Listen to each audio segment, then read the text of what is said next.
Hey guys, I'm Lindsay. Welcome back to my channel. That's a very classic opening for my channel, right? I want to make this video to say thank you to all of my followers, and I've roughly calculated that I reached 1 million followers all over the internet, including YouTube, Rednote, Bilibili, TikTok, etc. blah blah blah. Thank you so much. So since I posted the first video, I've received a lot of likes. The reason why I started this channel is very simple because there was a day that I watched a video from TikTok where a teacher was teaching someone vocabulary in a very ridiculous way. So at that moment, I was thinking, wow, what's that? What was that? Oh my God.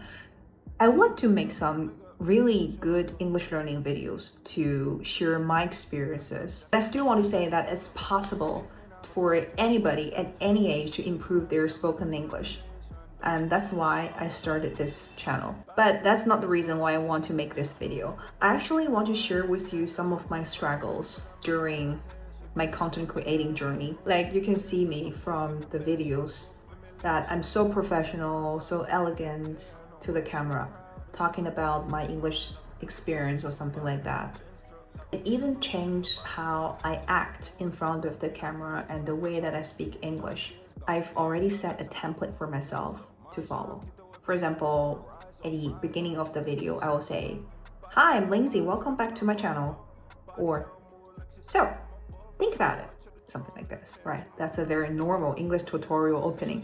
And at the end of the video, I will say, "I'm Lindsay, if you like this video, give a like and subscribe to my channel. See you next time." See, I can speak it out without any hesitation. So that got me thinking, can I share something different? Like, not English tutorials, not English learning experiences, but real me, because I'm a real person here.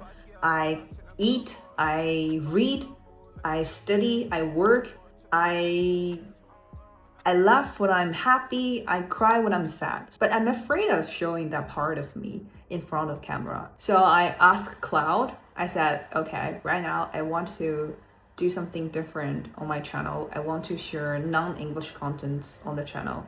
But I find it's so difficult because first, I think I'm afraid of speaking Chinese to the camera. Second, I'm afraid that people find I'm boring. People find I'm nothing except for English. Cloud said, maybe it's because you cannot accept yourself. I think that's true. It's so easy for me to build up the first video and build up the first group of followers so easily, too easily. And I think I need to maintain the professional figure, professional character, but actually that's a wrong mindset, very bad. So I want to use this video to tell you guys that from my own experiences, I think something we build for ourselves can finally confine ourselves sometimes. And it's the same for language learning. So as for my channel, I will keep sharing English learning tutorials and strategies for you guys, and hopefully it can open up a whole new language world for you, or unlock more cultures behind those contexts and single word, single sentence. But also I want to make something new, like some maybe Chinese videos or some videos without script, without fancy editing. Yeah. At the end of this video, I should say, if you like this video, give a like and subscribe to my channel, but no, not today.